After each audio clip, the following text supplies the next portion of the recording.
So praise the Lord, brothers and sisters. Brother Ritik on the line. Yes, brother. Okay.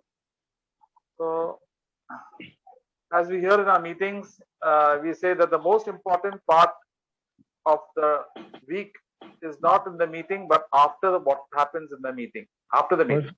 हमने अभी तक जो सभा में सुना कि हम जो सबसे महत्वपूर्ण भाग ये है कि हम जब सभा में आते वो नहीं, जब सभा खत्म हो जाती तो हफ्ते भर जब हम इस संसार में रहते तो वो सबसे महत्वपूर्ण भाग है. We meet for Thanksgiving and praise for about 2 hours on Sunday and 1 hour on weekdays. Maybe now we have meeting more often. But after that, all these other hours, that is a time when God does a work in our own life. और Sunday को और रविवार को हम 2 घंटा मिलते हैं. बीच के हफ्ते के दिनों में हम 1-1 घंटा मिलते हैं ताकि हम प्रभु का धन्यवाद कर सके, वचन सुनते हैं. पर जो सबसे महत्वपूर्ण बात यह है कि जो हफ्ते भर हम अपना जीवन जीते हैं प्रभु के साथ में, वो सच्चे मायने में हमें प्रभु के साथ रहना है. We come for the meeting so that we can get encouraged and have faith. और हम सभा में आते हैं ताकि हम प्रोत्साहन पाए और हमारा जो विश्वास है वो उन्नति करे. We hear the word of God.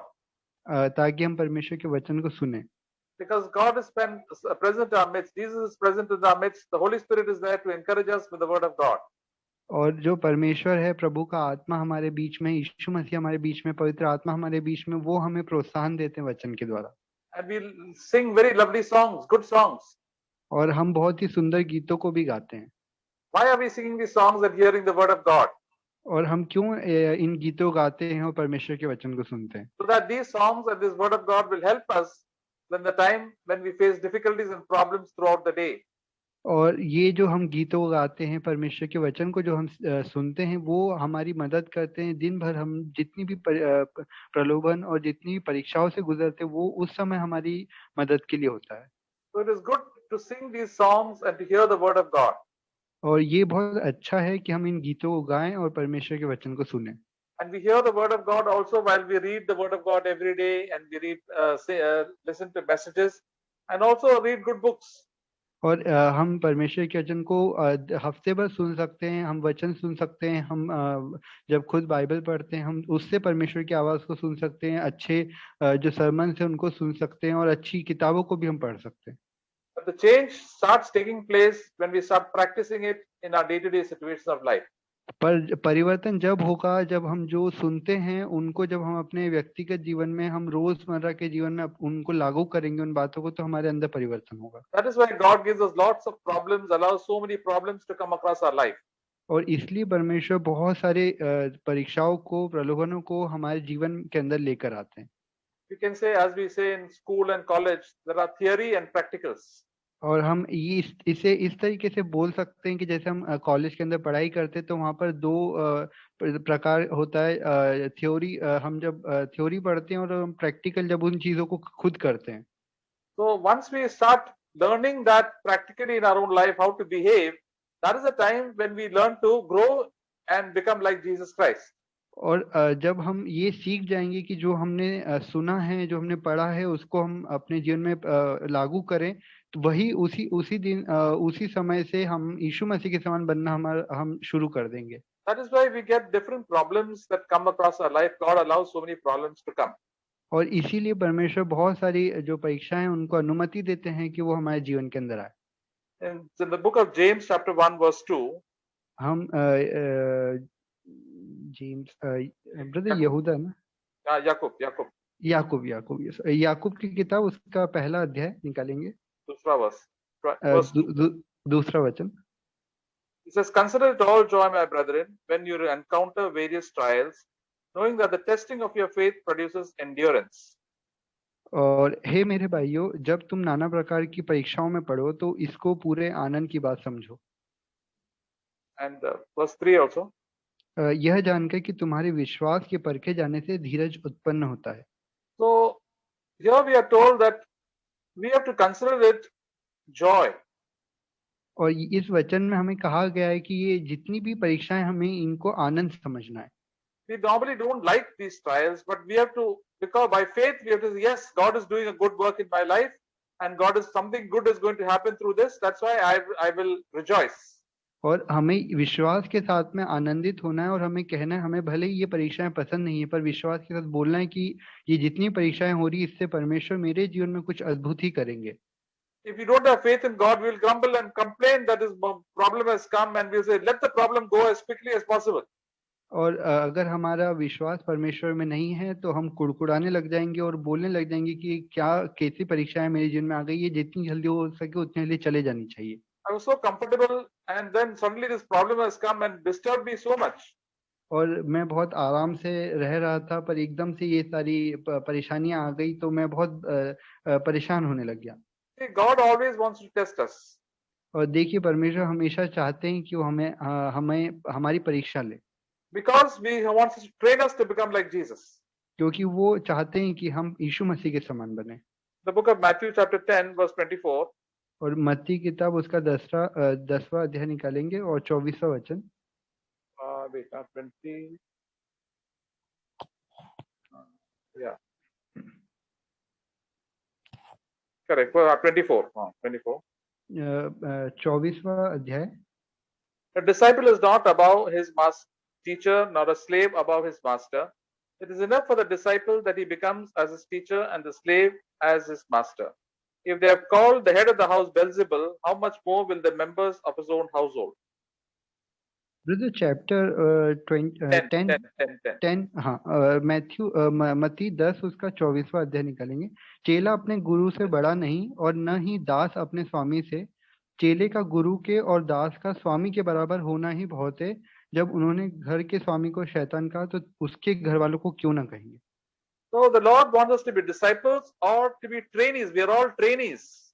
और परमेश्वर चाहते हैं कि हम सब चेले बने और हम सभी की परीक्षाएं हों, हम ट्रेनिंग करें। When we take baptism, it means that we are going to follow Jesus. I am a trainee. I am going to be a disciple of Jesus Christ. I've got lots and lots of things to learn. और जब हम बपतिस्मा लेते हैं तो हम ये कहते हैं कि अब मैं यीशु मसीह का चेला हूँ और बहुत सारी चीजों को अब मैं सीखूंगा। Initially, when we start our Christian life, the training is very mild training, but afterwards the training becomes a little tough.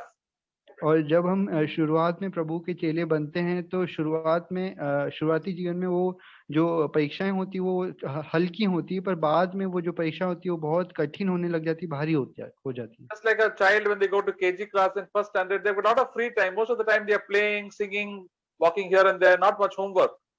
और जब ये उसी प्रकार है, उदाहरण के तौर पे जैसे छोटा बच्चा जो नर्सरी या केजी में क्लास में पढ़ता है तो उसके बाद बहुत सारा समय होता है, वो दिन भर खेलता रहता है या गाने गाता है या कुछ भी अपने समय को ऐसे ही यूज करता रहता है। But they come to 8th, 9th, 10th standard, there are lots of homework to do and they say, wow, I'm getting so much. There's no free time. All the time to study and do a lot of hard work, and more when they go to college, they have more tough time. और जब वो बड़ी कक्षाओं में आते हैं 8वीं 9वीं 10वीं या फिर कॉलेज में आ जाते हैं तो और ज्यादा वो जो पढ़ाई होती है बहुत कठिन हो जाती है। उनके पास बिल्कुल भी समय नहीं मिलता है कि वो अपने समय को इधर उधर वेस्ट करें, उन्हें दिन भर पढ़ना रहता है। But they know, and that everybody, the parents also encourage them. If they study hard, they'll get a very good job later on. और इसलिए जो माँ बाप होते हैं, जो उनके परिवार वाले होते हैं, वो भी उन्हें प्रोत्साहन देते हैं कि अगर तुम अच्छे से मेहनत करके पढ़ोगे तो तुम्हें एक अच्छी जॉब भी मिलेगी। So that is why even when we become a Christian, the Lord encourages us in our trial. Yeah, you carry on, you go through these trials properly and humbly, then you will become more like Jesus Christ. और इसलिए इसी प्रकार परमेश्वर भी हमें प्रोत्साहन देते हैं कि तुम नम्रता के साथ इन सारी परीक्षाओं से गुजरो और इन परीक्षाओं में से होकर जाओ, तो प्रभु हमें चाहते हैं कि वो हमें मजबूत बनाए। So why are we living in this world now? कि हम इस संसार के अंदर क्यों रह रहे हैं अभी? Every day God has given us opportunities that we can become more, have the character of the Lord more. और हर दिन परमेश्वर हमसे ये चाहते हैं कि हम दिन प्रतिदिन और हर दिन हमारा जो स्वभाव है वो परमेश्वर की तरह, यीशु मसीह की तरह बनता जाए। And we get the character of the Lord only through trials. और हमारा जो व्यवहार प्रभु यीशु मसीह की तरह तभी बनेगा जब हम परीक्षाओं में से होकर जाएंगे। And because that is our main aim in life, it is not for money and for fame that we follow Christ, but it's for to become humble and humble more and more every day. और यही हमारा जीवन का उद्देश्य और लक्ष्य होना चाहिए कि हम पैसों के पीछे, आदर के पीछे, अपने नाम के पीछे ना भागकर दिन प्रतिदिन नम्रता का पीछा करें, नम्र होते जाएं। People in this world are running after money, honor, and fame. और ये संसार के जो लोग हैं वो सिर्फ पैसों के पीछे, नाम के पीछे और आदर के पीछे भाग रहे हैं, and to enjoy everything in life. और अपने जीवन में हर एक चीजों को वो लोग आनंद उठाना चाहते हैं। So the Lord Jesus tells his disciples, "You have not been called for that. God will take care of your needs. You have to become and follow Christ and to live like Jesus Christ." और यीशु मसीह ने अपने चेलों से कहा था कि तुम्हें इन सारी चीजों की चिंता करने की आवश्यकता नहीं है, जो तुम्हारी जरूरतों का की चीजें हैं वो उसे परमेश्वर ध्यान रख लेंगे, सिर्फ तुम प्रभु के पीछे चलो, मेरे पीछे चलो। उन्होंने ऐसा कहा था। But the vast majority of believers are following the world and they want their worldly pleasure and money and fame. पर जो अधिकतर जो मसीह हैं वो सिर्फ परमेश्वर के पीछे ना चलकर वो इस संसार के पीछे तरह ही, इस संसार के लोगों की तरह ही पैसों के पीछे, नाम के पीछे और इस संसार की अभिलाषाओं के पीछे जा रहे हैं। And that is why they cannot understand why all these problems are coming. और इसलिए उन्हें समझ नहीं आता कि जितनी भी परीक्षा उनके जीवन में आ रही है वो उसका क्या अर्थ है। They think the devil is sending all the trials. उन्हें ऐसा लगता है कि जो शैतान है वो इन सारी परीक्षाओं को उनके जीवन में They भेज रहा है। start rebuking all the demons and they start cursing everybody and then they say, "Lord, please take away this problem, take away this problem." और इसलिए जब उन्हें कुछ समझ नहीं आता तो वो शैतान को, दुष्ट आत्माओं को डांटने लग जाते हैं और प्रभु को बोलते हैं कि प्रभु इन सारी परीक्षाओं को मुझसे दूर हटा कर कर। Why are these people behaving like that to me? और वो ऐसा बोलते हैं कि ये लोग मुझसे ऐसा बर्ताव क्यों कर रहे हैं, Why is there a delay? और किसी काम के अंदर क्यों ऐसी देरी हो रही है, Why is sickness come into my life and my family? क्यों मेरे जीवन में, मेरे परिवार के जीवन में जो बीमारियां हैं वो आ रही। Why is it I'm still quite poor and don't have too much money? और क्यों मैं अभी तक बहुत गरीब हूँ और मेरे पास बहुत सारा पैसा नहीं है। And the people of the world think that it is because of the curse that is upon you. और जो लोग हैं वो इस तरीके से सोचते हैं कि इसके ऊपर कोई श्राप होगा इसलिए ये आशीषित नहीं हो पा रहा है। And people of this, many believers also think it is that you have done something wrong and that is why all these problems have come upon you. और बहुत सारे विश्वासी भी इसी प्रकार सोचेंगे कि तुमने कुछ ना कुछ गलत किया है परमेश्वर की नजरों में, इसलिए तुम आशीषित नहीं हो पा रहे हो। But the Holy Spirit says you must be very joyful in this situation because God is doing a work in your life to change you. और पर पवित्र आत्मा हमसे कहते हैं कि तुम आनंदित हो क्योंकि परमेश्वर तुम्हारे जीवन के अंदर बहुत ही अद्भुत काम को कर रहे हैं। Because this is a testing of your faith which produces lot of patience. और ये जो है ये तुम्हारे विश्वास का परखा जाना है जो आगे चलकर धैर्य को उत्पन्न करेगा। And what is patience? और धीरज का क्या अर्थ है? Patience is the first quality of love. और जो धीरज है वो सबसे पहली उसका जो गुण है वो प्रेम है। We know in 1 Corinthians chapter 13 says love is patient. और पहला कुरिन्थियों का 13वें अध्याय में लिखा है कि जो प्रेम है वो धीरजवंत है। So we have very little patience, all of us. और हम सभी के पास में बहुत कम धीरज है। And that's why all the problems and people come and irritate us so that we can have patience. और इसलिए जो परेशानियां आती हैं, लोग हमें जो परेशान करते हैं, उससे हमारा धीरज बढ़ता है। What does it mean to be patient? Means just wait and just don't shout, be quiet and be humble in heart. और धीरज का क्या अर्थ है कि किसी भी बात की हम चिंता ना करें, हम इंतजार करना सीखें और चिल्लाएं नहीं और चिंता में ना पड़े। Verse 4 says, and let patience have its perfect result. और James chapter 1 verse 4. याकूब उसका पहला अध्याय उसकी 4वीं आयत। पर धीरज को अपना पूरा काम करने दो कि तुम पूरे और सिद्ध हो जाओ और तुम में किसी बात की घटी ना रहे। So that is the only way we can become mature and have the character of God through lots of trials where we can learn to be patient. और यही एकमात्र उपाय है, एकमात्र रास्ता है जिससे हम धीरजवंत बनेंगे और प्रभु के समान बनते जाएंगे। We can be calm and we can be at rest. और हमारे जीवन के अंदर शांति होगी और हम हमेशा हमारे शांति के अंदर जीना सीखेंगे। Initially, when we are getting into some trial, we are like the unbelievers who keep on grumbling and say, why this problem has come, why this person is behaving like that, he's harassing me, he's doing this to me. और जब शुरुआती जीवन में हमारे अंदर हमारे जीवन के अंदर परीक्षाएं आती है तो हम भी अविश्वासियों की तरह चिंता करने लग जाते हैं, चिड़चिड़ करने लग जाते हैं कि ये प्रभु मेरे जीवन में क्यों आ रहा है, वो इंसान मेरे साथ ऐसा बर्ताव क्यों कर रहा है। Holy Spirit will say, now you must behave like Jesus. At least first, at least you hold your tongue. Just keep your tongue inside. Don't talk anything. Just keep quiet. और पहले तो फिर पवित्र आत्मा हमसे ऐसा कहते हैं कि अभी हमें यीशु मसीह के समान व्यवहार करना है। तो सबसे पहला अगर हमसे कुछ नहीं बन पड़ रहा है तो हमें पवित्र आत्मा यही कहेंगे कि तुम अपनी जुबान को बंद रखो, कुछ भी मत बोलो।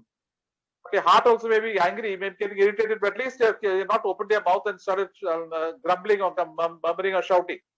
और भले ही तुम्हारे हृदय के अंदर बहुत गुस्सा और क्रोध आ रहा है, बहुत चिंता आ रही है, पर कम से कम अपने मुंह को बंद रखो, चिड़चिड़ मत करो, गुस्सा मत करो और ना चिंता करो। And then it happens over and over again. Then you learn, your heart also will say, okay, doesn't matter. God will take care in this situation, and your heart also will come to rest.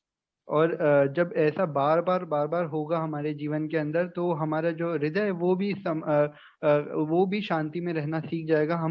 फिर हम चिंता नहीं करेंगे, हम बोल देंगे कि परमेश्वर के हाथों में सब कुछ है, हम प्रभु के हाथों में सौंप देते हैं।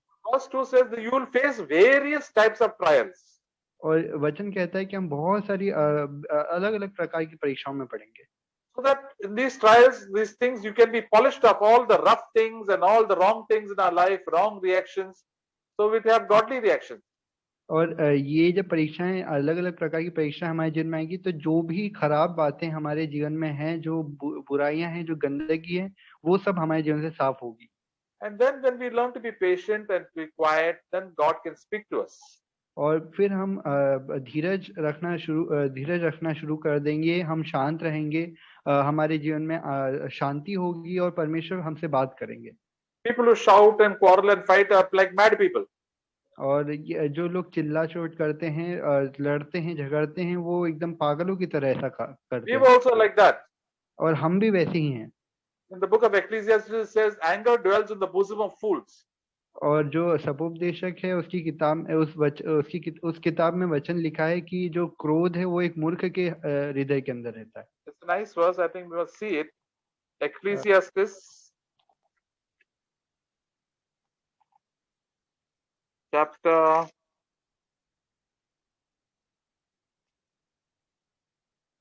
Can you say that?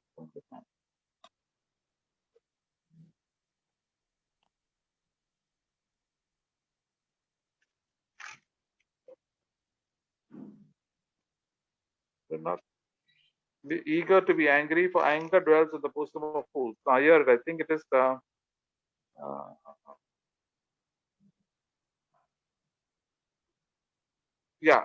chapter 7, verse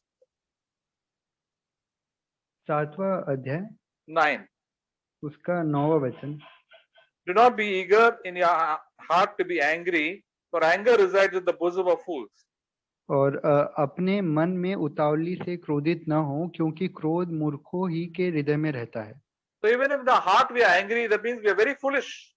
और अगर हमारे हृदय में भी अगर क्रोध है तो हम बहुत मूर्ख हैं। So that's why people, when they are angry, they do a lot of wrong things. और इसलिए जिन लोगों के हृदय में गुस्सा होता है, वो बहुत ही मूर्खों की तरह काम करते हैं। They cannot think properly, and they start hitting people, and sometimes people even kill people in their anger. और इसलिए वो पागलों की तरह गुस्सा करते हैं, और कई बार तो वो अपने क्रोध में आकर किसी को मार भी देते हैं। For example, when the cricket match is going on between India and Pakistan, उदाहरण के तौर पर मान लीजिए कि क्रिकेट मैच चल रहा है इंडिया और पाकिस्तान के बीच में। Suppose India wins, then the people in Pakistan get so angry and they take the hockey stick and hit the TV and break the TV. और अगर इंडिया जीत जाता है तो जो पाकिस्तान के जो फैंस है वो बहुत ही गुस्सा हो जाते हैं, अपने घरों में जो उनके टीवी रहता है तो उस टीवी को भी फोड़ देते हैं। They take their mobile and throw it out. और उनका जो मोबाइल है वो गुस्से में फेंक देते हैं। Such a foolish thing they keep on doing. और कितनी ही मूर्ख हरकत वो लोग करते हैं। So we are also like that. और हम भी वैसे ही हैं। So many foolish things we have done when we are in anger. और बहुत सारे मूर्खता के काम हम कर देते हैं जब हम गुस्से में होते हैं। So that is why the Lord wants to cure us of all this anger in our heart. और इसलिए परमेश्वर चाहते हैं कि वो हमें इस बीमारी से, इस क्रोध से, हमारे जो अंदर है उससे हमें आजाद के छुटकारा दे। But anger only comes to fools. इस क्योंकि जो गुस्सा है वो सिर्फ मूर्खों के जीवन में होता है। And then Jesus said, if you get angry, you can also go to hell. और यीशु मसीह ने कहा था कि अगर तुम गुस्सा होते तो तुम नरक में जाओगे। We have all had experience when we are getting angry at home or angry in the workplace. What foolish things that we have said and behaved so badly. और हम सभी ये जानते हैं कि जब हम अपने घर में या जहाँ हम काम करते हैं, जब हम गुस्से में होते हैं तो हम कितनी बुरी बातों को अपने मुंह से बोल देते हैं। But afterwards, अरे मैंने क्यों किया, मैंने क्यों बोला ऐसा, मैंने क्यों ऐसा, why I said this. Then we start repenting. और फिर बाद में जब हम उस गुस्सा करने के बाद हमें पछतावा होता है और हम बोलते हैं कि क्यों मैंने अपने मुंह से ऐसे शब्दों को बोला। And then everybody tells us, calm down, शांत हो जाओ. और फिर हर कोई हमारे आसपास हर कोई हमसे बोलता है कि शांत हो जाओ, धीरे चुप रहो। So that is what the Lord wants us. Only the godly man, as we exercise the different trials, we can come to peace and rest. और एक धार्मिक व्यक्ति होने के जैसे हम प्रभु हमसे चाहते हैं, परमेश्वर हमसे चाहते हैं कि हम भी उन्हीं की तरह बने, हम भी हर एक परिस्थिति में हम शांत रहना सीखें। So this is a training ground that God gives us many every day. He gives us every day after day, week after week, month after month. और ये उसी प्रकार है जैसे एक चेला सीखने जाता है तो हम भी दिन प्रतिदिन, महीने दर महीने हम और साल दर साल हम सीखते जाते हैं जितनी भी परीक्षाएं हमारे जीवन के अंदर आती है। The great thing is the Holy Spirit is there to help us, to speak to us and to encourage us. और सबसे अच्छी बात यह है कि पवित्र आत्मा वहां पर है जो हमें सिखाना चाहता है, जो हमारी मदद करना चाहता है। The Old Testament, it took a very long time for people to come to rest and to peace because they didn't have the power of the Holy Spirit inside them. और पुरानी वाचा में उन लोगों के लिए जो इजरायली थे उनके लिए बहुत कठिन था इन चीजों के ऊपर जय प्राप्त करना, क्योंकि उन्हें कोई बताने वाला नहीं था, कोई समझाने वाला नहीं था। In the Old Testament, there was Moses. At the age of 40, he was so knowledgeable, so clever, and very strong. और 40 वर्ष की आयु में जो मूसा था वो बहुत ही बुद्धिमान था, बहुत ताकतवर भी था। But then he had a terrible temper. पर उसका जो क्रोध गुस्सा था वो बहुत जल्दी गुस्सा हो जाता He था। hit one man and killed him in one shot, one blow he killed. He was so strong. और वो इतना ताकतवर था कि उसने एक ही मुक्के में एक बार मारा तो जो मिस्री था वो एक ही इसमें मर गया।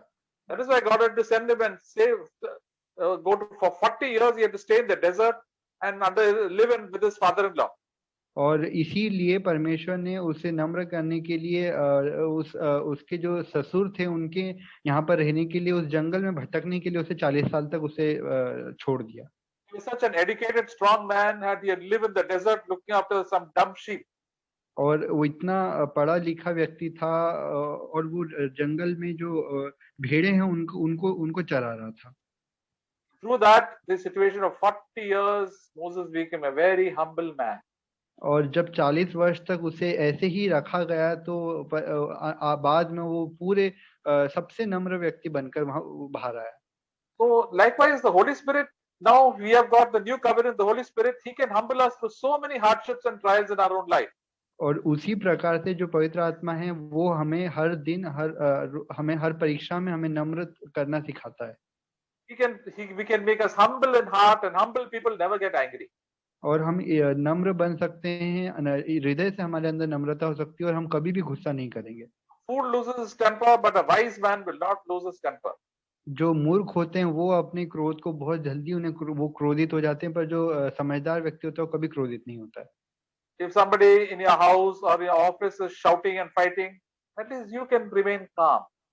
और अगर आपके घर में, आपके दफ्तर में, ऑफिस में अगर कोई गुस्सा कर भी रहा है, कोई चिल्ला चोट कर रहा है, तो आपको वहां पर चुप रहना है।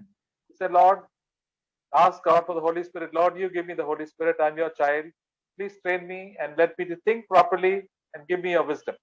और हमें प्रभु से प्रार्थना करना है कि प्रभु आपने मुझे पवित्र आत्मा दिया है, आप मुझे इस परिस्थिति में कैसे बर्ताव करना है ये सिखाइए। One day there was a brother who went to his office and he found that the boss was very foul mood, shouting and cursing everybody. और एक भाई बता रहे थे कि जब वो एक दिन ऑफिस गए तो उनका जो बॉस था वो सभी जो कर्मचारी उनके ऊपर बहुत जोर जोर से चिल्ला रहा था। But he said, Lord, please help me. पर उन्होंने कहा कि परमेश्वर से कहा कि प्रभु मेरी मदद करिए। My boss is not an unbeliever. He is a child of the devil. मेरा जो बॉस है वो एक अविश्वासी है, वो शैतान की संतान है, But I am your child. पर मैं आपकी संतान हूँ। Please help me and help me to be calm. और मेरी मदद करिए और मुझे शांत रहने के लिए मदद करिए। The boss was sort of shouting and fighting, shouting and cursing, but this brother remained calm and he could answer the questions in a very calm way. और उस भाई ने जब उनका जो बॉस था वो चिल्ला रहा था, सबको गलत बोल रहा था, तो जब उस भाई से कुछ पूछा गया तो उन्होंने बहुत ही शांति से उन चीजों का जवाब दिया। So then when we talk in a calm way, even the other person also, the boss or the wife or the husband also learns to calm down. और अगर हम भी शांति से बोलेंगे तो जो सामने अगर हमारी पत्नी हुई या फिर बॉस हुआ या कोई भी हुआ, अगर वो गुस्सा कर रही है तो वो भी शांत हो जाएंगे, वो भी चुप हो जाएंगे। So that's how we can bring salvation and the grace of God in that situation. और हम इसी तरीके से परमेश्वर के उद्धार को उस परिस्थिति के अंदर लेकर जा सकते हैं। But God has to bring us through so many hundreds and hundreds of tests till we come to a place of quietness in our heart. और इसलिए परमेश्वर हमें बहुत सारी परीक्षाओं में से होकर निकालना चाहते हैं, गुजारना चाहते हैं, ताकि हम उन परीक्षाओं में से होकर जाएं और हम शांत रहना सीख जाएं, हमारे मन में शांति हो।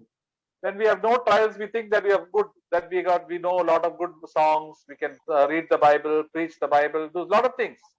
और जब हमारे जीवन में बिल्कुल शांति होती, कोई परीक्षाएं नहीं होती है, तो हमें ऐसा लगता है कि हम बहुत ही अच्छे व्यक्ति हैं, हमें बहुत अच्छे गाने आते हैं, हमें बाइबल के बहुत अच्छे अच्छे वचन आते हैं, तो हमें ऐसा लगता है कि हम बहुत बुद्धिमान हैं। But only the test is when somebody irritates us and somebody does something to us to know whether we are genuine or not, or true or false.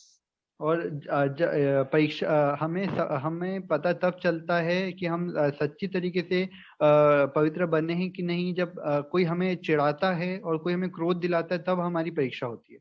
So whether we are good quality or useless quality, I mean चालू माल. और इस परीक्षा के समय ही हमें पता चलता है कि हम एक अच्छे क्वालिटी के हैं या खराब क्वालिटी के हैं। There was one sister in one church. एक बहन थी कलीसिया के अंदर, and she was married. वो शादीशुदा थी। And she had no children, but उनके पर कोई संतान नहीं थी, बच्चा नहीं था। And she had a husband who was an unbeliever.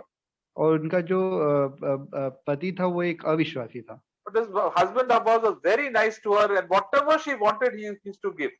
पर उनका जो पति था वो बहुत ही अच्छा व्यक्ति था, जब वो जो कुछ वो उनकी पत्नी उनसे मांगती थी वो उसे ला कर देते थे। And she was always so happy all the time. और वो हमेशा बहुत खुश रहती थी। And so everybody thinks that she is a very spiritual sister. और हर किसी को ऐसा लगता था कि वो बहुत ही आत्मिक बहन है। After many years of marriage, she got the children one by one. और बहुत सालों शादी के बाद उनको जो है एक के बाद एक बच्चे हो गए। She got 4 children. उनके 4 बच्चे हो गए। But the children really harassed her like anything. They were not at all kind to her. The small children like a husband. और उनके जो पति के जैसे नहीं थे, उनके जितने भी उनके बच्चे थे वो बहुत उन्हें परेशान करने लग गए, वो बहुत सताने लग गए। Then she started getting angry and irritated. और तब वो चिड़चिड़ करने लग गए, गुस्सा करने लग गए। Then she realized that she was not at all that spiritual as she thought she was. और फिर उन्हें पता चला कि वो कोई भी आत्मिक नहीं है, उन्हें जो उनको अपने आप में जो आत्मिकपन How she was behaving it at home and towards the children was very bad. और उन्हें समझ में आया कि कैसे वो अपने बच्चों के साथ और अपने घर के अंदर व्यवहार कर रही है। There's one sister in our church. She said she had 2 children, and the children used to really not listen, and they would just very small children.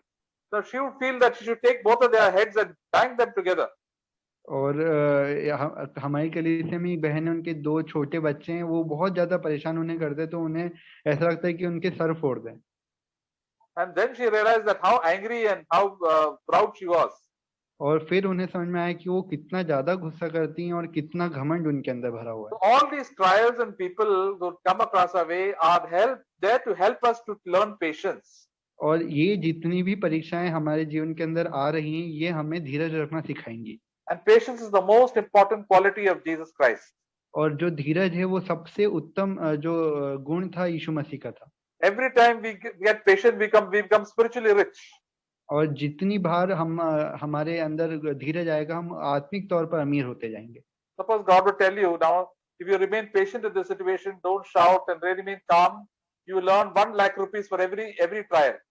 और मान लीजिए परमेश्वर आपसे ऐसा कहें कि आप अगर हर परिस्थिति में अगर धीरज रखना सीख जाएंगे, तो एक बार अगर आप अपने मुंह को बंद रखेंगे, शांत रहेंगे, धीरज रखेंगे, तो एक बार की परीक्षा के लिए आपको 1 लाख रुपए दिया जाएगा। So we will tell, we love money so much, we say, please send 100 so that I can make some 1 crore rupees in one day. और फिर हम परमेश्वर से ऐसा कहने लगेंगे, क्योंकि हम सभी पैसों से प्रेम करते हैं, कि प्रभु बहुत सारी परीक्षाओं को एक ही दिन में भेज दे, ताकि मैं एक ही दिन में करोड़पति बन जाऊं। So this is because we love money, but then the earthly spiritual riches are much more important than earthly riches. और हम बहुत ज्यादा पैसों से प्रेम करते हैं, पर इसका हम ये अर्थ को समझे कि जो आत्मिक धन है वो कहीं ज्यादा बढ़कर है इन सांसारिक धन से। So something is broken in the house and somebody does some mess in the house, we start losing our temper, and then the Lord says, now just learn to be patient, you will become spiritual, just see what can be done, and God will give you a balanced mind to say the right words and the right reaction. और अगर घर में हमारे कुछ झगड़ा होता है या कोई चिल्ला चोट करता है, कुछ तोड़फोड़ होता है, कुछ भी होता है, तो हमें उस समय प्रभु से बोलना है कि प्रभु मुझे धीरज रखना सिखाइए, मुझे शांत रहना सिखाइए, मैं चुप रहूं और प्रेम कर सकूं। हम ऐसे ही प्रभु में बढ़ सकेंगे। It doesn't matter if the other person doesn't change, at least we can change. और ये मायने नहीं रखता है कि सामने वाला व्यक्ति बदले या ना बदले, हमें बदलना है। Each one of us has to change, and the Holy Spirit will work individually. और हम में से हर एक को बदलना है, और पवित्र आत्मा हम में से हर एक के जीवन में काम करेंगे, हमें बदलेंगे। And as we learn more and more patience, then we become mature and perfect. और जैसे जैसे हम परीक्षाओं में से जाएंगे, हमारा धीरज बढ़ेगा, तो हम परिपक्व होते जाएंगे और हम प्रभु में चलना सीखेंगे। And that is why God sends all these exercises for us. और इसलिए परमेश्वर इन सारी जो परीक्षाएं हैं, जो एक्सरसाइज हैं, इन सबको हमारे जीवन के अंदर भेजते हैं। For all those who are studying in school or teaching in school, we know we give lot of homework for the children to learn maths and learn grammar. और हम में से बहुत सारे जो स्कूल में पढ़ रहे हैं या कॉलेज में पढ़ रहे हैं, बहुत सारी जो हमारे टीचर्स होते हैं, वो बहुत ज्यादा हमें काम देते हैं घर पे करने के लिए। We said we do all these exercises. 200 times you do these sums, 100 sums you keep on practicing. और जो टीचर है वो इस तरीके से बोलते हैं कि आप इस एक ही सवाल को, इस पूरे काम को आप 100 बार करो, एक ही चीज को बार बार दोहराओ। And this is the same way like that. The Lord sends hundreds of situations so that we can become perfect and we can know our situation well and we can become mature.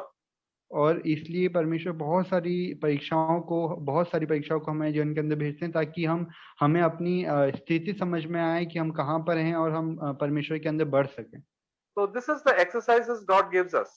और ये परमेश्वर हमें exercise देते हैं, ये काम देते हैं करने के लिए। 1 Timothy, the Apostle Paul said, you must do exercises to become godly. और पहला तीमुथियुस में पौलुस ने तीमोथी को कहा था कि तुम ये सारी जो काम है ये करो तो तुम आत्मिक बनोगे। So that is why there are so many delays in our life, problems with money, problems with people. These are exercises for us to behave like Jesus did. और इसलिए हमारे जीवन में बहुत सारी दिक्कतें हैं, पैसों को लेकर दिक्कत है, कोई हमसे ढंग से अच्छे से व्यवहार नहीं कर रहा है, या फिर और भी दूसरी प्रकार की परीक्षाएं, तो ये सारे काम जो हैं वो प्रभु हमें देते हैं। It says in 1 John chapter 2, पहला यूहन्ना उसका दूसरा अध्याय निकालेंगे, verse 6. 6वां वचन। It says, the one who says he abides in him ought himself to walk in the same manner as he walked. 1 John chapter, the book of 1 John. पहला यूहन्ना दूसरा अध्याय उसका 6वां वचन। जो कोई ये कहता है कि मैं उसमें बना रहता हूँ, उसे चाहिए कि वह स्वयं भी वैसे ही चले जैसे यीशु मसीह चलता था। We say they are Christians, that means they are following Jesus Christ. हम कहते हैं कि हम मसीह हैं और हम परमेश्वर के पीछे चल रहे हैं। Then you and I have to walk as Jesus walked, to behave in the same way as Jesus would behave. और हमें उसी प्रकार से चलना है, उसी प्रकार से व्यवहार करना जैसे यीशु मसीह चलते थे। We have to ask the Lord, please tell me how to talk in this situation, how to behave in this situation, what to do in this situation. Please tell me. और हमें बोलना है कि प्रभु मुझे बताइए कि मैं इस परिस्थिति में कैसे बोलूं, कैसे चलूं, क्या मैं करूं इस परिस्थिति के अंदर। If you do whatever you like, then you will do something wrong and you will fall into sin. और अगर आप वही करेंगे जो आपको अच्छा लगता है तो आप बहुत सारी पापों के अंदर गिर जाएंगे। If you're not sure, you say, I will ask some godly brother and sister how to behave in this situation. और अगर आपको समझ में नहीं आ रहा है तो आपको किसी आत्मिक भाई या आत्मिक बहन से सलाह लेना चाहिए कि आप उस परिस्थिति के अंदर क्या कैसा व्यवहार करें। So then we will behave in a wise way. तो तभी हम बुद्धिमान के समान उस समय अपना व्यवहार दिखा सकेंगे। Even if we have done the wrong thing, we ask God, Lord, forgive me, and ask forgiveness from the people. Lord, next time, help me, Lord, to do good. और अगर आपने कुछ गलत तरीके से व्यवहार कर दिया है तो आप परमेश्वर से माफी मांगिए और किसी व्यक्ति उन व्यक्ति से माफी मांगिए और प्रभु से बोलिए कि प्रभु अगली बार मैं इसे सही तरीके से करना चाहता हूँ। And even if we fall the next time and 100 times and 1,000 times, again get up and try to do the right thing by the power of the Holy Spirit. और अगर 100 बार 1000 बार भी आप उसी काम को गलत करते हैं तो भी खड़े होइए, परमेश्वर से प्रार्थना करिए, पवित्र आत्मा की मदद से उनकी सामर्थ्य से उस काम को सही करने की कोशिश करें। Never give up. कभी भी हार मत मानिए। Giving up is the worst. और जो अगर आप हार मान जाएंगे तो सबसे बुरी परिस्थिति और सबसे Giving खराब up बात। is saying, God, you cannot help me. और प्रयास छोड़ देना या फिर आशा छोड़ देना मतलब ऐसा बोलना है कि प्रभु आप मेरी मदद नहीं कर रहे हैं। Whatever the mistakes you have done, doesn't matter. You humble yourself. God will help you one day. और अगर कितनी भी बार आप गलती करें पर अपने आप को नम्र करें तो परमेश्वर आपकी मदद करेंगे। We become humble and says, Lord, I cannot do anything. You please help me. Unless you help me, I will do the things my way. But help me to do the things your way. और अपने आप को नम्र करें, परमेश्वर से बोलें कि प्रभु मैंने अपनी इच्छा के अनुसार सब बात करना चाहा, प्रभु आप जैसा कहते हैं मैं वैसा करना चाहता हूँ। There are so many believers who do their own will, and that is why they never grow spiritually, and they keep on falling into sin and keep on falling into sin. और बहुत सारे विश्वासी जो हैं वो सिर्फ अपनी इच्छा को पूरी करते हैं, इसलिए वो बार बार एक ही पाप के अंदर बार गिरते जाते हैं। Even the same sins that they were first struggling with, they still can overcome anger and sexual lust. It should get better and better with us. और जो पहले जो पाप से लड़ रहे थे, गुस्से से, लैंगिक सोच से, गंदी बातों से, तो वो उन्हीं पापों से अभी भी उन्हीं पापों से लड़ रहे हैं, बहुत समय से उन्हीं पापों को एक दोहरा रहे हैं। The more we grow in the cloud in Christ, the less and less attraction we have towards the things of this world. और जितना अधिक हम परमेश्वर यीशु मसीह के अंदर जितना अधिक हम बढ़ेंगे, उतनी ही कम अभिलाषाएं, उतना ही कम आकर्षण हमारे संसार के प्रति होगा। And that is the most important reason why we are living on this world. और यही सबसे महत्वपूर्ण कारण है जिसके कारण हम इस संसार के अंदर जी रहे हैं। Not to get a good job or to get married or to get children and to settle down somewhere. और इसलिए नहीं कि कहीं अच्छी जॉब लग जाए या फिर किसी अच्छे से शादी हो जाए या बच्चे हो जाए या कहीं हम अच्छे से सेटल हो जाएं, कहीं अच्छे रहने लग जाएं, इस कारण से नहीं हम इस संसार में। But every day we say, Lord, today I want to become like Jesus Christ. पर हर दिन हमें ऐसा कहना है कि प्रभु आज के दिन आज मैं यीशु मसीह के समान बनना चाहता हूँ। I don't know how there are trials coming, problems will come, people will say this, people will say that. Lord, please, but help me, fill me with your Holy Spirit. और ये इससे मतलब नहीं कि लोग क्या कहेंगे, लोग क्या बोलेंगे और मैं क्या परीक्षा आज के दिन भर में आएगी, पर पवित्र आत्मा की मदद से हम आज के दिन आज के दिन में मैं यीशु मसीह के समान व्यवहार कर सकूं। In the future we have to face 10 lakh problems and so many problems. God doesn't show us the future problems. और जो भविष्य में बहुत सारी परीक्षाएं हमारे जीवन में आएंगी, लाखों परीक्षाएं आएंगी, तो परमेश्वर पहले से उन सारी परीक्षाओं को नहीं दिखाते हैं। Otherwise we'll start getting worried, how will I face all these problems in the future? अगर वो हमें दिखा देंगे तो हम बहुत ही चिंता में पड़ जाएंगे और हम बोलेंगे कि इतनी सारी परीक्षाओं को मैं कैसे झेलूंगा। The Lord gives us one day at a time. परमेश्वर हमें एक परीक्षा एक ही दिन में एक ही बार देते हैं। You know, in school and all we have, they have called as unit tests. और कैसे स्कूल के अंदर कैसा कहा जाता है कि दिन में वो एक ही यूनिट टेस्ट देते हैं बच्चों को। A small portion. एक छोटा सा भाग रहता है वो। Everybody can study it and prepare for it. और हर कोई उस परीक्षा के लिए पढ़ सकता है, उसके लिए तैयार हो सकता है। And we can all be prepared every day. So Lord, today is the day. Please help me through, and help me, Lord, not to be careless and foolish with my mouth, and help me, Lord, to be alert.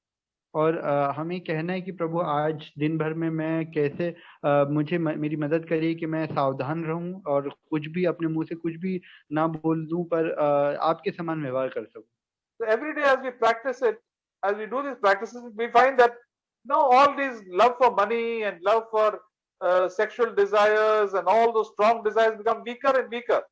और जब दिन प्रतिदिन हम इन सारी बातों का प्रयास करना शुरू कर देंगे उन सारी परीक्षाओं के लिए, तो हमें परमेश्वर मदद करेंगे कि हम उन सारी परीक्षाओं को, प्रभु के प्रेम को और जो गंदे विचार हैं इन सब के ऊपर जय प्राप्त।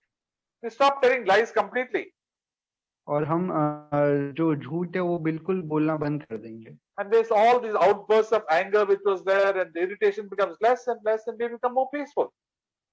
और जितना भी गुस्सा है, जो भी हम क्रोध करते हैं, जो भी चिंता करते हैं, वो धीरे धीरे करके कम होता जाएगा। So we thank God, Lord, this today is the day that you have made. I was going to be happy in it. I'm going to thank you and praise you that you're going to take me through. और हमें उस समय परमेश्वर से बोलना है कि प्रभु, हम परमेश्वर का धन्यवाद कर सकते हैं, प्रभु आप मुझे इन सारी परीक्षाओं में से होकर ले जा रहे हैं, तो मैं आपका धन्यवाद करता हूँ कि मैं पाप को और कम करता जाऊंगा। So even if other believers are not behaving a proper way in the church, you be an example to them. Hello. I think brother left network okay. some issue. अगर आप बाकी भी विश्वासी भी पाप में गिरते हैं और हर प्रलोभन में विश्वासघात नहीं रहते हैं, हम एक एक करके we have to be faithful, हमको वफादार बहन के प्रभु की आत्मा से हम चलेंगे, then we can be a good example, हम एक अच्छा नमूना बन सकते हैं दूसरों बिलीवर्स के लिए, हम यीशु का पीछे कर सकते हैं। ऐसे 1 तिमोथी में चैप्टर 4 में लिखा है, 1 तिमोथी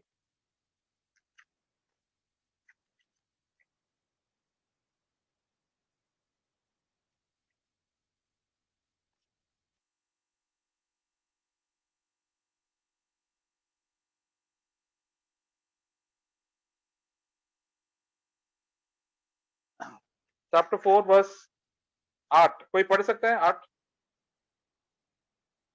7 and 8 राजू पढ़ सकते हैं?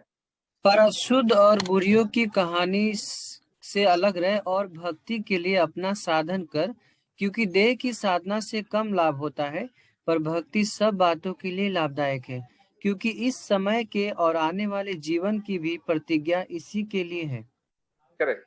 तो प्रभु का वचन कहते हैं कि अननेसेसरी टॉक, फालतू की बातें, ये चिड़चिड़ की बातें, पॉलिटिक्स, पता नहीं लोग क्या बातें करते हैं, उसमें ज्यादा we must not get so इतना सारा engrossed नहीं, हम we must not get engrossed in it. हम ज्यादा डूबे नहीं जाने। तो ठीक है, ये पॉलिटिक्स या न्यूज है, बस ये है, खेल है, बस, but more we must say प्रभु जैसा मैं कैसे बनूं, इसलिए हमको have a discipline in our life, हमको हमारा जीवन में अनुशासन होना चाहिए कि हाँ, मैं प्रभु का बच्चा हूं, मैं ऐसा जी नहीं सकता जैसे अविश्वासी जीते हैं, और कई विश्वासी भी अविश्वासी जैसे जीते हैं।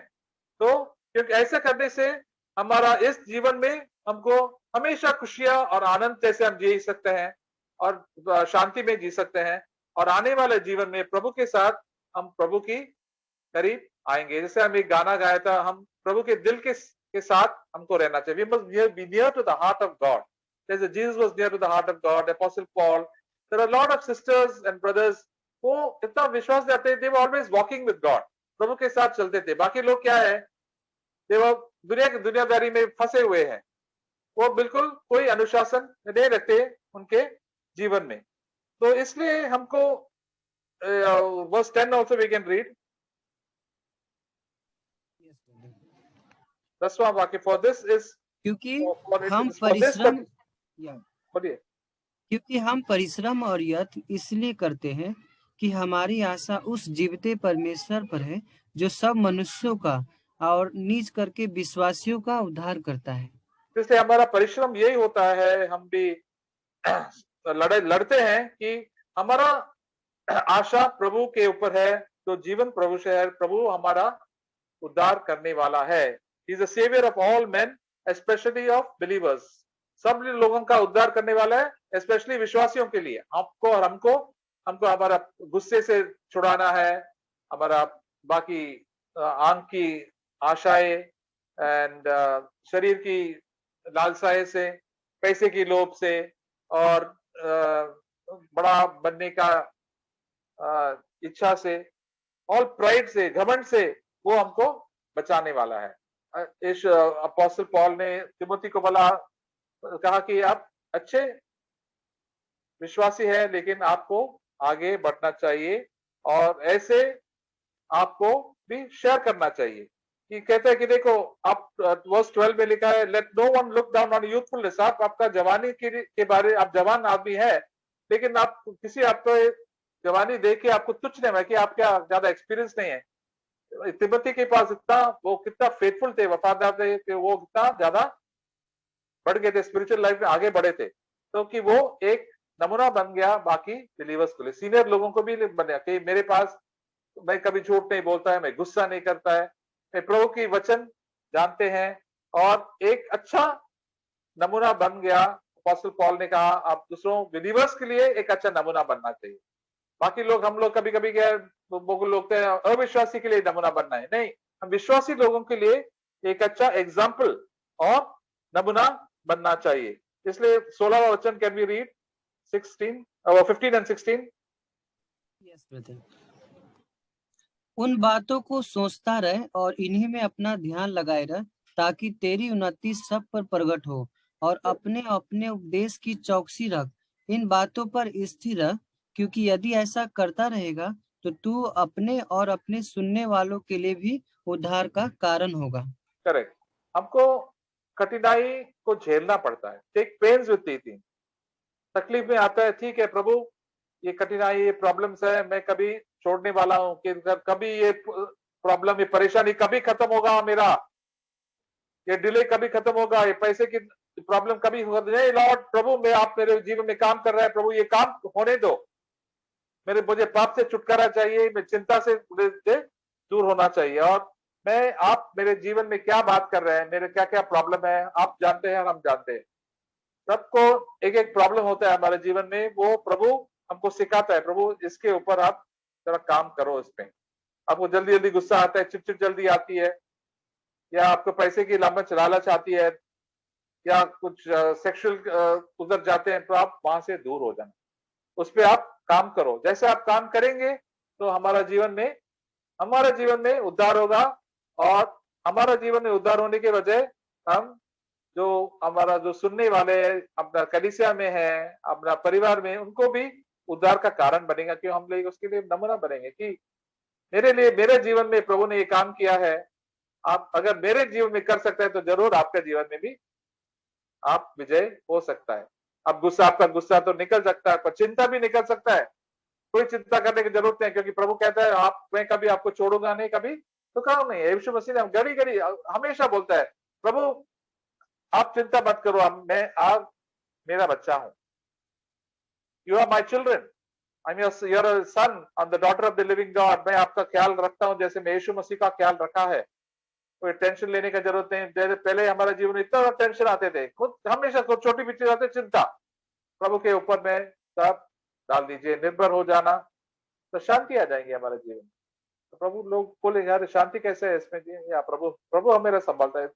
यीशु के टाइम पे, we sing the song, in his time he will make all things beautiful in his time। तो हमको सीखना है कि प्रभु के समय में सब चीज सुंदर हो जाएंगे हमारा जीवन में, हमारा टाइम में नहीं, प्रभु के टाइम पे। तो हम बिल्कुल शांत रहेंगे इस समय और प्रभु का धन्यवाद करेंगे। हाँ, हालेलुया, प्रभु इस जीवन में मेरे जीवन में काम कर रहे, प्रलोभन में काम कर रहे, जैसे अपोस्टल पॉल ने हमको सिखाया, rejoice in the Lord always.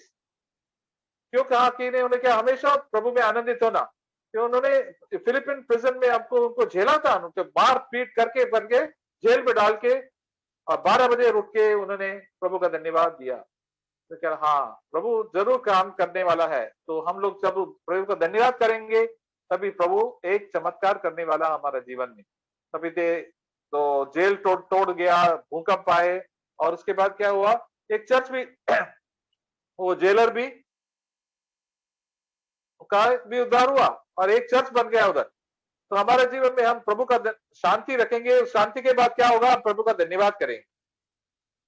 जैसे मैं हमेशा एक हमारा जीवन में भी, कॉलेज में था, मैं मेडिकल कॉलेज में मैं तो काम कर रहे थे, तभी मैं हमेशा कहा था, मैं 12 बजे तक सुबह चालू किया काम 9 बजे, और हमारा काम तो क्या 24 घंटे का ड्यूटी था। तो मैं 12 बजे 1 बजे तक काम कर रहा था रात में लेबोरेटरी में। तभी तो पूरा काम करके मैं जाने वाला था सोने के लिए, तभी रात में ठक ठक आया था, बोला एक सैंपल आया था और एक टेस्ट कर लो, और 1 घंटा जाना पड़ता। मुझे बहुत गुस्सा आ गया, अरे क्या है, मैं तो इधर थक गया, मुझे सोना है, कि क्या करूं मैं। वो आदमी को, प्यून को पूछा, आप कहाँ से आया, गुस्से से, थोड़ा गुस्से था अंदर। तो उन्होंने बोला क्या, मैं ऊपर से आया। वो हमारा बिल्डिंग था, इमारत था, 7-8 माले का बिल्डिंग था। उन्होंने, मैं ऊपर से आया है। वो वार्ड के वजह उन्होंने उसका जवाब से तो मुंह से ही निकाल, तभी तो परमेश्वर ने मुझे बात किया। तो देखो ये तो क्या आ गया है, ये प्रॉब्लम, ये ज्यादा काम आया है ना, तो प्रभु ने भेजा। मैं जाके नम्रता से उसे लेके उनको भेज दिया, और मैंने 1 घंटे के लिए काम शुरू करना, तभी तो मुझे जरा जीवन में मैं प्रभु का धन्यवाद करके वो काम किया पूरा 1 घंटे मध्य रात्रि में 12 से 1 बजे। जैसे अपोस्टल पॉल ने भी गाना गाया, मैं भी गाने लगा उसको पूरा, मैं अकेला था पूरा लेबोरेटरी में। मैं प्रभु का धन्यवाद करते वो काम किया आराम से, मेरा पूरा जो कुछ भी थकावट भी वो भी चले गए। और प्रभु का धन्यवाद करने में क्या होता है, हमारा एक नया ताकत मिलता है। Holi spirit gives us new strength, and हम तो शांति में रहते हैं, और सो गुस्से वुस्से कुछ करने का जरूरत, कोई इरिटेट करने का जरूरत नहीं है। प्रभु ने भेजा है, मैं प्रभु से ले लूंगा, और इससे मेरे जीवन में थोड़ा बदलाव जरूर लेके आए। इसलिए आपके जीवन में, हमारा जीवन में, आपको तो इनकन्वीनियंस आते रहेंगे, तो उसको कभी कभी हम लोग कभी उसको प्रभु को पूछना चाहिए, प्रभु ये क्यों आया, क्यों भेजो, जल्दी निकाल दो, जल्दी निकाल दो। ऐसा मत करो। प्रभु को बोलो, प्रभु मुझे क्या सिखा रहा है मुझे बताइए, मैं शांति रहूंगा, मैं चुपचाप बैठूंगा। मेरा जो कुछ भी है हलचल अंदर दिल में है वो तो जाना चाहिए, और प्रभु की शांति आएंगे। एक फर्स्ट टाइम नहीं होगा, second time, third time, fourth time, fifth time आज जरूर आ जाएंगे। आप प्रभु को कहेंगे, प्रभु thank you Lord for this trials, प्रभु इस प्रॉब्लम के लिए मैं आपको धन्यवाद करता हूँ। ये बराबर किया नहीं, first time, second time, third time, fifth time में ट्राई किया, तो प्रभु का ताकत मेरे ऊपर आया, मेरे जीवन में शांति, आनंद और प्रेम भी आएंगे। तो हम प्रभु के लिए जिएंगे। तो हर चीज में प्रभु हमारा प्रैक्टिकल टेस्ट लेना चाहते हैं। हम रोज, आप मीटिंग के बाद भी, अभी हमारा प्रैक्टिकल शुरू होने वाला है सोने तक, और कल सुबह सुबह उठ के फिर से प्रैक्टिकल, प्रभु को धन्यवाद दे के, प्रभु क्या हो, आज मुझे प्रैक्टिकल जीवन में आपका जीवन मेरा जीवन में आना चाहिए, पवित्र आत्मा से भरे। That is the reason God fills us with the Holy Spirit, that we can be filled with the Spirit and always be joyful। and अगर गिरेंगे भी, हम गिरेंगे जरूर, लेकिन जरूर उठना है और प्रभु के पीछे करना है। प्रभु मुझे और ताकत दीजिए और मदद दीजिए, हमारा जीवन और we can become more and more free in our life। तो इसलिए हम प्रभु का धन्यवाद करेंगे, and fill us with the Holy Spirit।